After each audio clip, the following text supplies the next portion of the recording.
You're listening to an Airwave Media Podcast. It's back to school season, and Clorox is donating 2 million disinfecting wipes to classrooms across America. Because back to school means things can get a little bit messy. Just ask second grade teacher Mr. Torres. Put me and just one Clorox wipe on a team? We can take on crayon smudges, sticky fingerprints on every surface, sneezes on the door handle, juice box explosion by the sink, snack crumbs, and don't even get me started on the bathroom passes. Clorox disinfecting wipes. Teacher's #1 wipe. Think about it. Bathroom passes. Clean feels good. Based on unit sales data. Starting a business can seem like a daunting task, unless you have a partner like Shopify. They have the tools you need to start and grow your business. From designing a website to marketing to selling and beyond, Shopify can help with everything you need. There's a reason millions of companies like Mattel, Heinz, and Allbirds continue to trust and use them. With Shopify on your side, turn your big business idea into... Sign up for your $1 per month trial at shopify.com/special offer. I want to thank all my patrons before we start the episode, including new patrons Carter, Billy, and Catherine. After October, as I take my annual hiatus, which I take to catch up on my day job, to spend more time with family at the holidays, and generally to improve my mental health, those of you who listen to the free ad-supported show will have an empty feed, except for a Christmas special I'm planning. But patrons will get their usual Blindside episodes each month, and hopefully some other extras I can think up to keep their feed from going dark. So if you want more historical blindness this November and December, pledge as little as $1 a month on Patreon. Patrons at higher tiers get early release on full-length episodes, and there are some other perks at even higher tiers. Check them out at patreon.com/historicalblindness. I'd also like to briefly apologize for my voice. If you can discern a difference in it from usual, it's because I'm getting over a cold, and I'm unable to wait any longer to record this episode and still get it out on time to you. So if you hear some huskiness, it's not me trying to do a creepy Halloween voice. It's because of my cold. Now, the episode begins.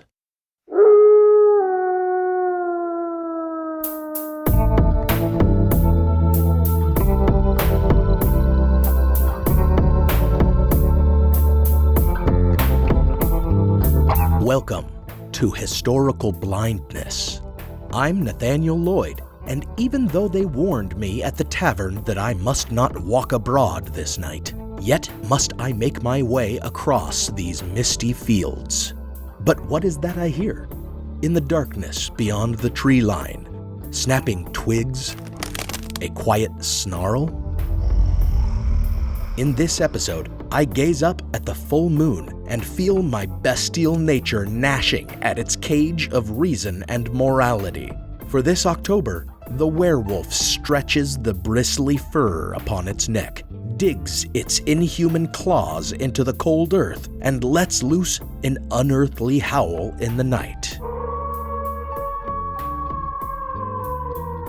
But wait, you may ask, how do werewolves fit into the theme of historical blindness? Well, you may be surprised to learn that from the 15th to the 18th centuries, werewolves were not thought of as a horror trope or as just a scary story told to thrill children. They were considered a real evil, lurking on shadowy pastures and byways, killing women and eating children, especially in France, where the werewolf is known as a loup-garou. But where did this belief originate? How did the notion of a man transforming into a wolf enter folklore? And what about the other aspects of the lore, like its connection to the cycles of the moon and its vulnerability to silver bullets? And what basis in fact might there be for the myth, such as illnesses, both physical and mental? And are werewolves a thing of the past, or do they continue to exist today? Join me as I attempt to gain historical perspective on the beast and trace its origins through folkloric analysis in The Shadow of the Werewolf, Part 1, Killer on the Road.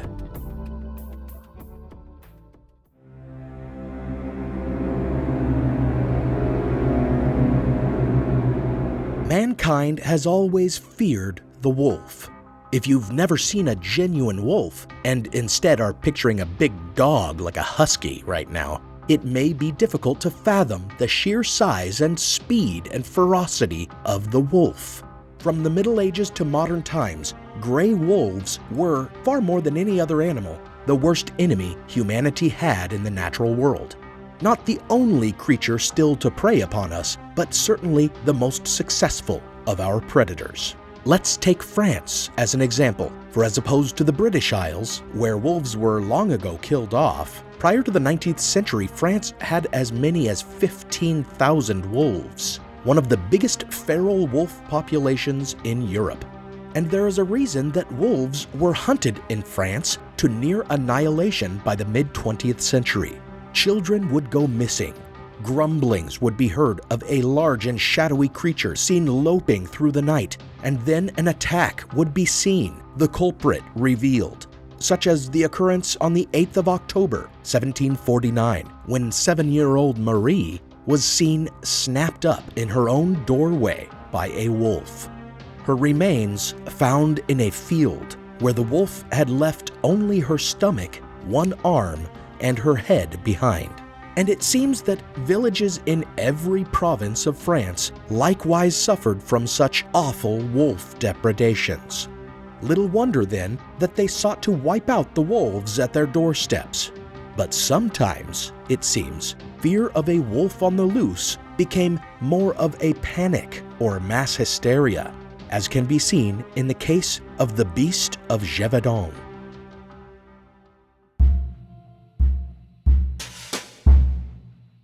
In 1764, in a rural area of southern France, then called Gévaudan, 14-year-old girl Jeanne Boulet stood in a pasture tending her flock when something awful fell upon her and murdered her in a most gruesome manner. 1 month before, another shepherdess had been saved when her flock encircled her in defense against a lupine beast that appeared more interested in her than her livestock. And a month after Boulet's death, another girl was attacked and grievously wounded, but survived to describe the beast that had set upon her.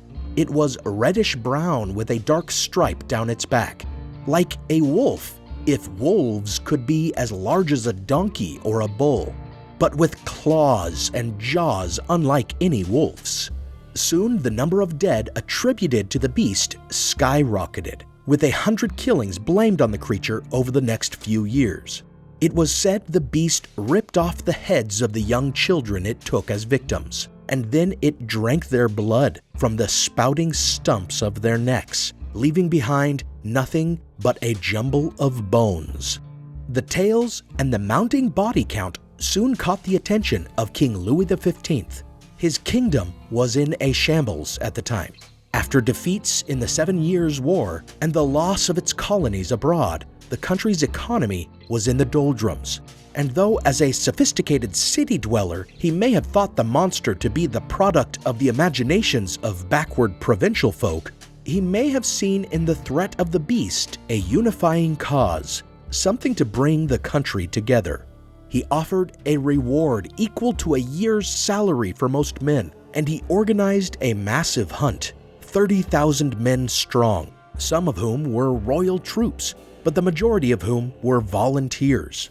They poisoned the corpses of the beast's victims and left them out as bait, and they dressed as women, the beast's favorite prey, to lure it out of hiding.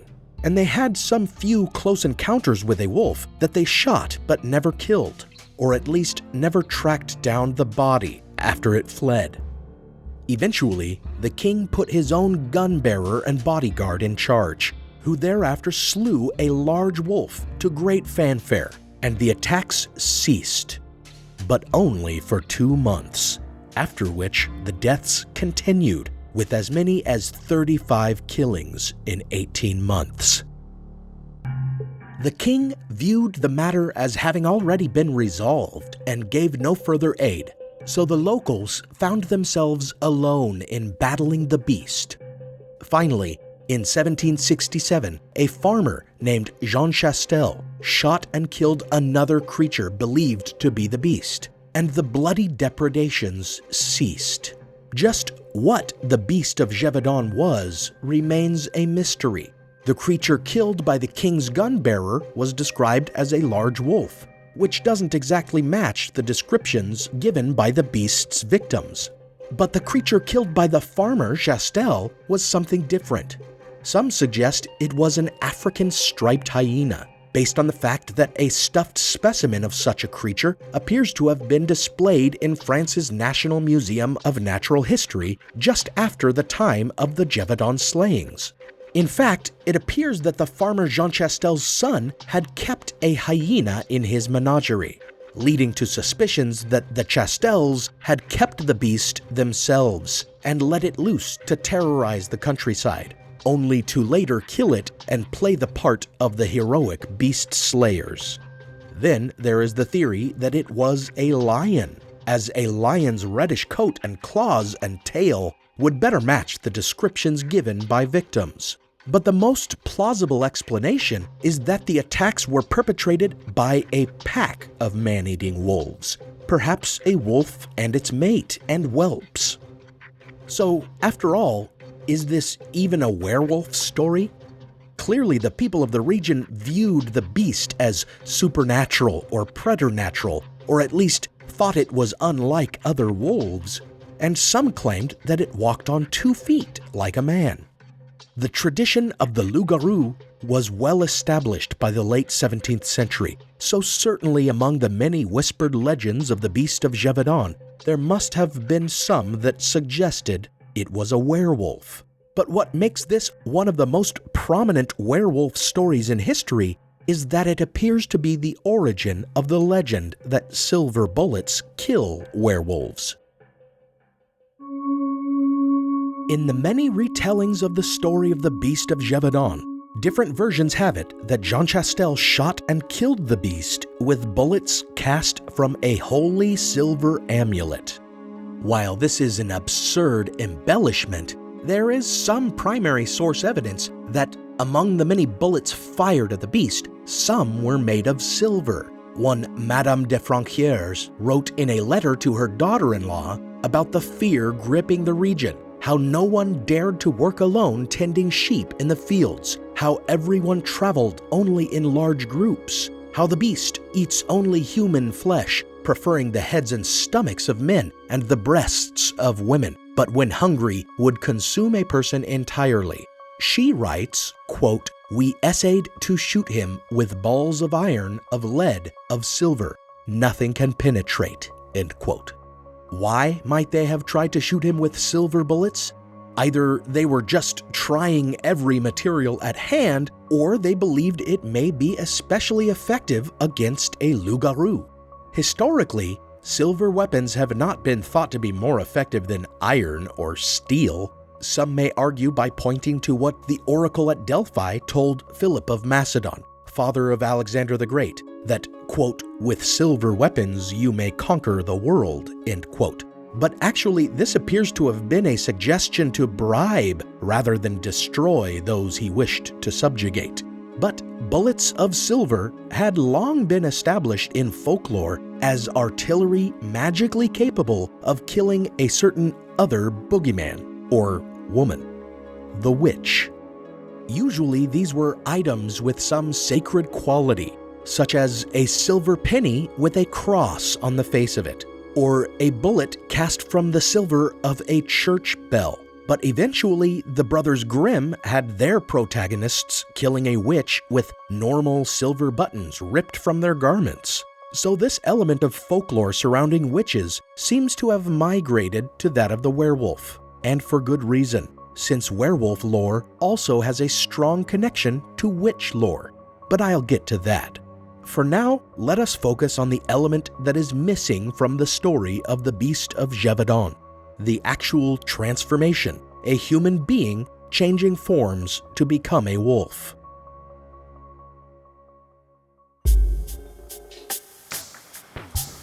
Another story may illustrate well this most central notion of werewolf lore. Some 80 years prior to the depredations of the Beast of Gévaudan, another wolf had turned from preying on livestock to carrying off and devouring children. In 1685, in the Principality of Ansbach, a city in modern-day Bavaria, The wolf killed so many peasants that many believed it could be no ordinary animal, and some whispered that it was actually the new form taken by their old burgermeister, a cruel and universally hated man who had recently died. Thus, they viewed it as a man who had become a wolf in order to prey upon his fellow man, a loup-garou or werewolf. The townsfolk hunted the wolf with hounds and flushed it out of the forest, leaving it nowhere to hide but a well, into which it leapt and trapped itself. After killing it, the hunters dragged it through the streets of Ansbach and gruesomely attempted to make it transform back into its true form.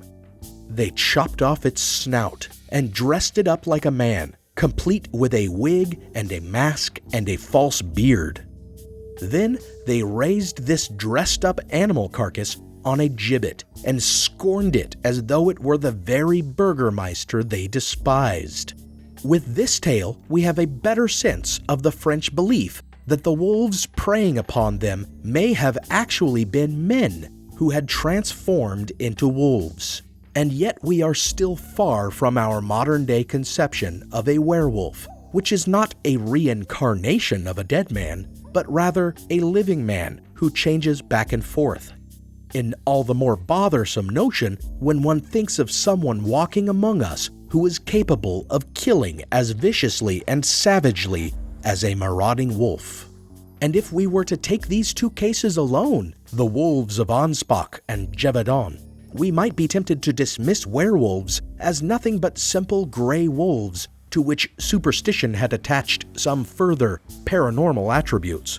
But the Wolf of Ansbach was not the only time a supposed werewolf faced the unforgiving justice of European townsfolk, and in most cases, they were quite alive and had stories to tell. Now for a brief intermission.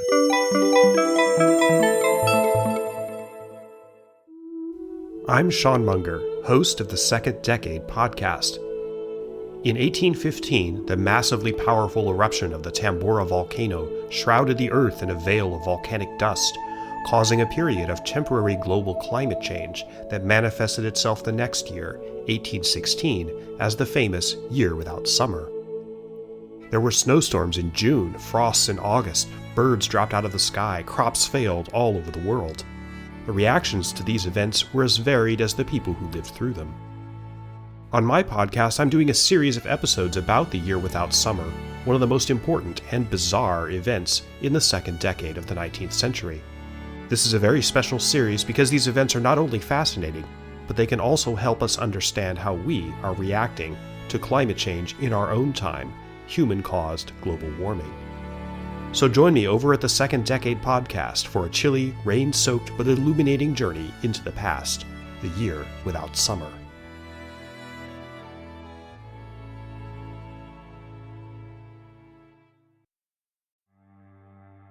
As listeners of Historical Blindness, you're no strangers to the fact that history is a lens through which we can better understand the present. Or as Shakespeare put it, what's past is prologue. History is the indispensable context without which we cannot hope to truly understand current events. You understand that, and so do the creators of the American Scandal podcast. Every season, they immerse listeners in the biggest controversies in U.S. history, helping us understand America's dark side and learn from its troubled past. Its latest season, Ruby Ridge Standoff, delves into an incident that sowed the seeds for the rise of the modern radical right. It transports you to 1992, where in a remote corner of Idaho, federal law enforcement surround a small cabin. They've come for Randy Weaver, a survivalist who took his family to the mountains in anticipation of the apocalypse. A simple weapons charge brought the agents here, but the situation is about to explode into a deadly and tragic standoff that will later become a rallying cry for far-right extremists, fueling distrust and violent anti-government sentiment for decades. Follow American Scandal on the Wondery app or wherever you get your podcasts. You can binge all episodes of American Scandal's Ruby Ridge Standoff early and ad-free right now on Wondery Plus. Every summer, I'm careful to avoid getting burned. My summer plans always include applying sunscreen so I can attend barbecues and protests without worrying about getting scorched. And when I make my plans by making phone calls, I also don't want to get burned by an outrageous wireless bill. That's why I switched to a Mint Mobile plan and saved enough to take a summer vacation. With Mint, I found no difference in speed or coverage, just a big difference in cost. And right now, you can switch to a Mint wireless plan like me to avoid sweating those surprise charges and overages. You'll just be chillin' with Mint's offer of 3 months premium service on the nation's largest 5G network for just $15 a month. With high-speed data and unlimited talk and text, it might just be the coolest thing happening this summer. This year, skip breaking a sweat and breaking the bank. Get this new customer offer and your 3-month unlimited wireless plan for just $15 a month at mintmobile.com/blindness. That's mintmobile.com/blindness.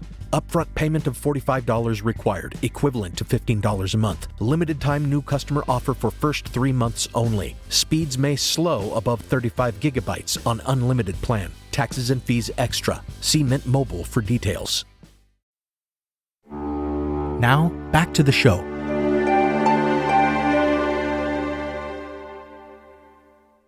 Among living werewolves brought to trial, there was still this question of whether they entered and controlled the body of a wolf through some sort of possession of the spirit, or whether their own bodies actually changed into that of a wolf. From the 16th to the early 18th centuries, in places such as Livonia and Estonia in the Baltic region of Europe, the common folk believed more in werewolves than they did in witches. But in order to put a person on trial for committing crimes in the shape of a wolf, they conformed to the established norms of witch trials, torturing defendants until they admitted to having made pacts with the devil. One such Baltic werewolf trial illustrates the distinction made between a werewolf who possesses a wolf and one who transforms into a wolf. In 1651, an 18-year-old boy named Hans confessed before an Estonian court to having preyed upon people as a werewolf for 2 years. In his confession, the authorities wished him to clarify if his soul was transmuted into the body of the beast, or if it was his body.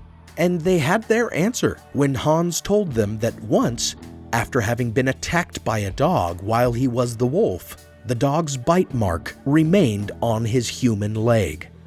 Hans told them that a man clad in black had bitten him, which led to his eventual transformation and ability to shapeshift. For the court, this was tantamount to a confession of a pact with the devil.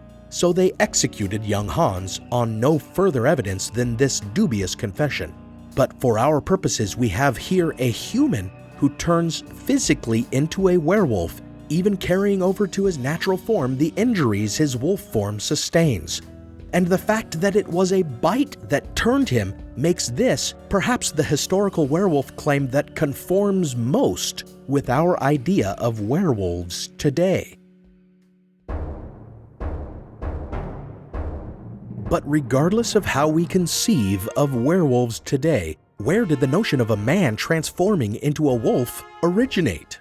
To find this, of course, we must look to antiquity. But I think we can do without the tedious sifting through ancient writings that speak of men being transformed into other animals. For example, when Circe changes men into pigs in the Odyssey, and focus only on myths that seem more relevant to the werewolf legend. This allows us to home right in on Lycaon, the myth surrounding whom many claim is the origin of the werewolf legend. In Greek mythology, Lycaon was the human king in Arcadia, to whom Zeus made a visit in the form of a man. There are many versions of the myth, but in most, it is said that Lycaon doubted Zeus's godhood and devised a test. He would kill a child, in some versions his own son, and mix some of the victim's entrails into a dish that he would serve to Zeus.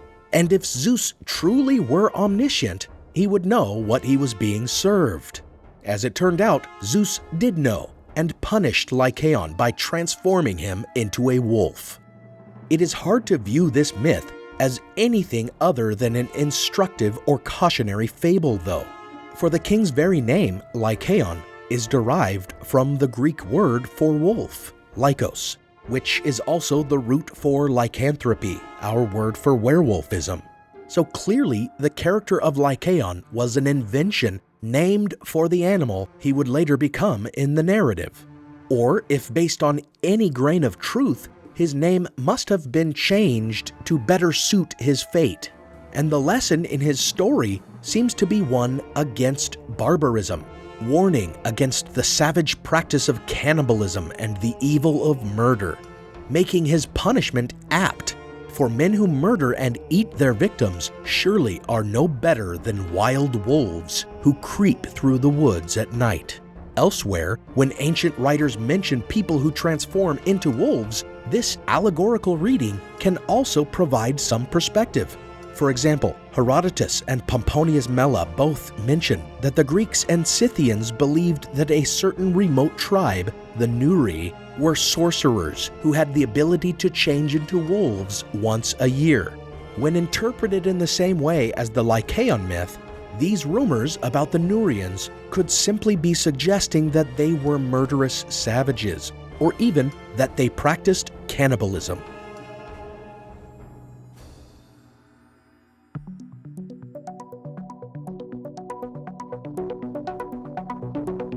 The notion that the entire idea of a werewolf evolved from this practice of labeling someone capable of barbarism or guilty of crimes against humanity as being like a wolf, or to literalize it as being a wolf, is supported by the etymology of our words for werewolves. Rather than give the impression that I'm playing the amateur etymologist, which I have so recently disparaged, I must credit 19th century antiquarian scholar Sabine Baring-Gould for the following linguistic analysis. His monograph on werewolf folklore, The Book of Werewolves, being an account of a terrible superstition, has been an indispensable source for me. According to Baring-Gould, the Anglo-Saxon root from which is derived the were in werewolf, as well as the garu in lugaru, comes from the Norse word vargr, which had a dual meaning, denoting both a wolf and, quote, a godless man, end quote. This Anglo-Saxon root, wearg, was also used to signify, quote unquote, a scoundrel. And among Goths, their word varg meant, quote unquote, a fiend. And Baring-Gould raises evidence that seems to indicate the same terms in different forms were long used to refer to anyone guilty of some crime which would see them cast out of society as an outlaw. He points to a passage in Sidonius Apollinaris that indicates Aboriginal peoples in Europe had a certain name for roving bands of highwaymen who would attack. This name was Vargorum. He raises as further evidence a passage from Frederick Pluquet's 1823 work, Popular Tales, Prejudices, Patois, Proverbs, Names of Places in the District of Bayeux, followed by a vocabulary of rustic words and the most remarkable place names of this country, which tells us that according to ancient Norman custom, those cast out of society for their crimes were told Vargus Esto, meaning be an outlaw. Finally, Anglo-Saxon tradition had it that an outlaw, or outlaw, had the head of a wolf, and their ancient law pronounced that outlaws must, quote, be driven away as a wolf and chased so far as men chase wolves, end quote. So here we see a through line from antiquity to later legends. It tells us that when someone was accused of being a werewolf, it may not always have been a literal accusation, but rather an accusation of some terrible crime, some especially awful act of violence or cannibalism that seemed to make the perpetrator more animal than man.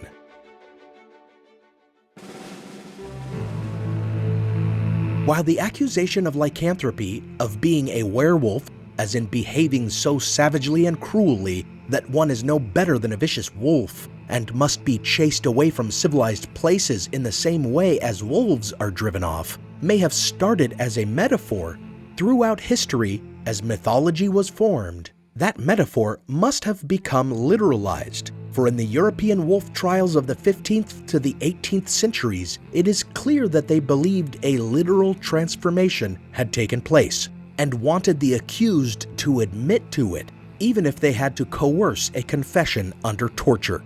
But the crimes attributed to these so-called werewolves, if they had indeed committed them, truly would have made them seem inhuman. Let us look to the story of the demon tailor of Chalons. A bare-bones tale, if you'll excuse the pun, because this serial killer's crimes in late 16th century France were so horrific that upon his conviction in 1598, all court records were thrown into the fire at the base of the stake on which he himself burned, so that this murderer's terrible crimes might be forgotten. A damnation of memory, it was called, or damnatio memoriae. And today, we no longer remember this man's name. We know only that he was a tailor in France during a time when children were going missing and rumors abounded of a loup-garou hunting in the woods at night. In his shop, authorities discovered a cask of bones, and after being tortured, he confessed to nearly 50 murders. He lured children to his shop, butchered them, dressed their flesh, and cannibalized them. He is said to have been unrepentant for his crimes, admitting how much he enjoyed committing them. But tellingly, despite the torture, he appears to have never admitted to the other accusations that he transformed into a wolf to hunt his victims. Of course, that did not stop the public from calling him the Werewolf of Chalons.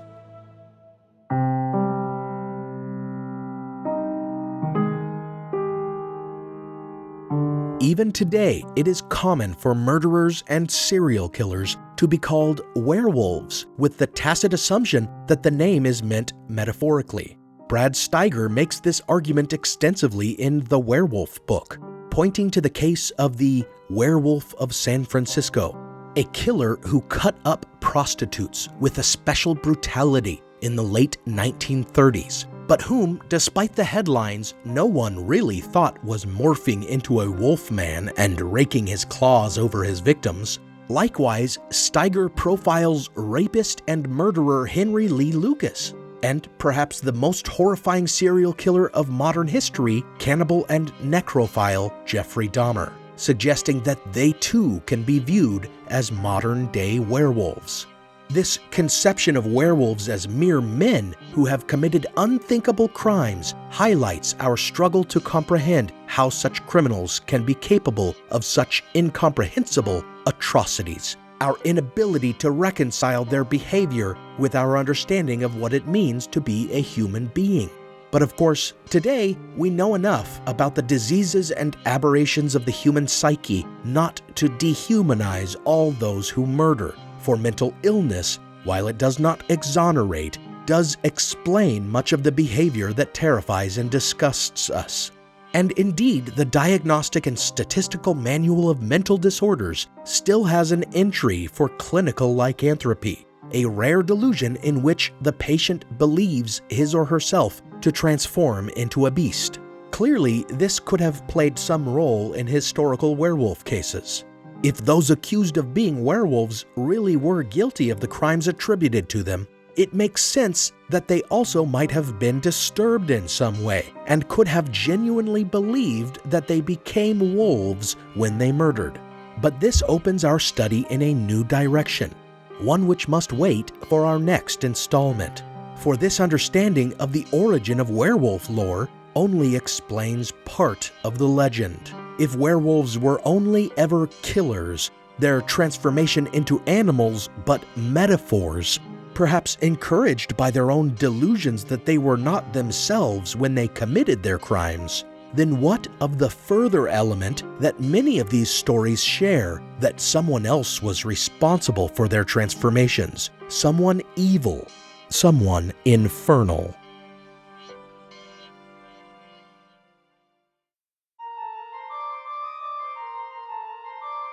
As an example of the further places our study of werewolves must take us, look at the case of the Gandillon family, executed in France in 1598, the very same year as the demon tailor of Chalons.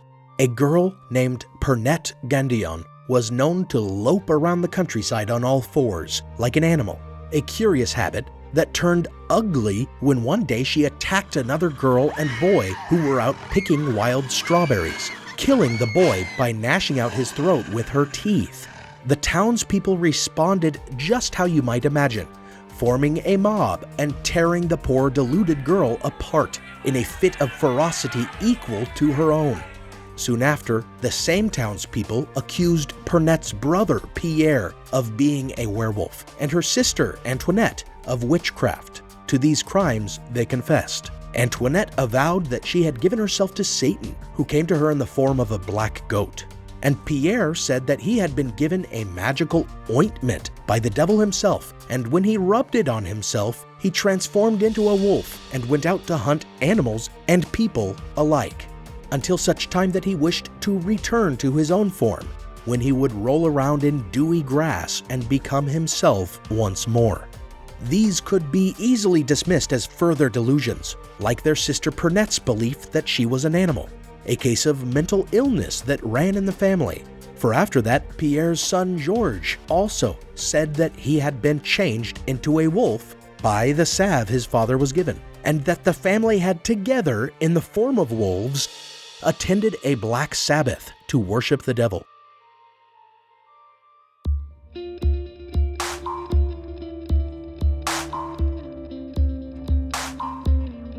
Or, if a hereditary psychological condition doesn't suit your fancy, one might be tempted to dismiss their confessions as false, for at least some of them had been given under torture, and any that had not been were then made under the threat of it.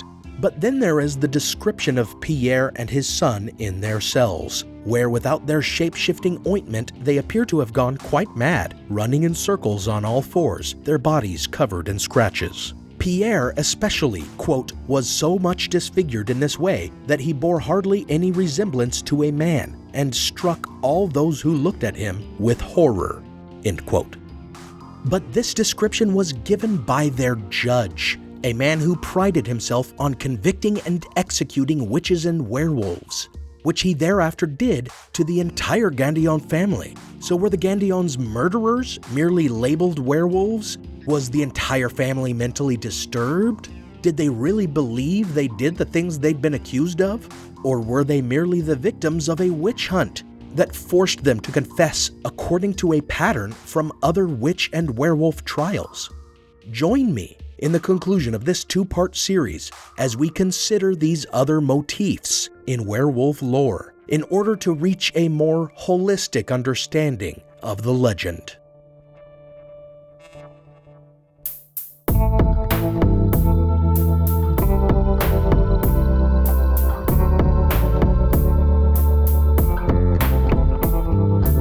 Thanks for listening to Historical Blindness, the Odd Past podcast. I want to thank the other members of my wolf pack, my partner patrons, Joe, Jacob, Robert, Diane, and Passive Consumer. Thank you so much for howling at the moon with me. As you hear, I've gone a bit hoarse from doing it myself. Some music on this episode was provided by film composer Alex Kish. Check out his work at alexkishmusic.com. While you're online, visit the blog at historicalblindness.com to see images and find links to further reading and citations for academic sources. You can also find book recommendations for almost every topic on the Books tab, as well as a link to my own book, Manuscript Found, a historical novel about the rise of the anti-Masonic political party and its influence on the composition of one of the most successful literary hoaxes in history, the Book of Mormon. If you liked the episode or are a fan of the show, give it a rating and review wherever you can, especially on iTunes, and follow on Twitter, Facebook, and Instagram. Until next time, remember, when you're tracking a beast through ancient myths and folklore, the easy trail, the pat explanation, may be far too simplistic and lead you nowhere, leaving you lost in the dark woods of the past.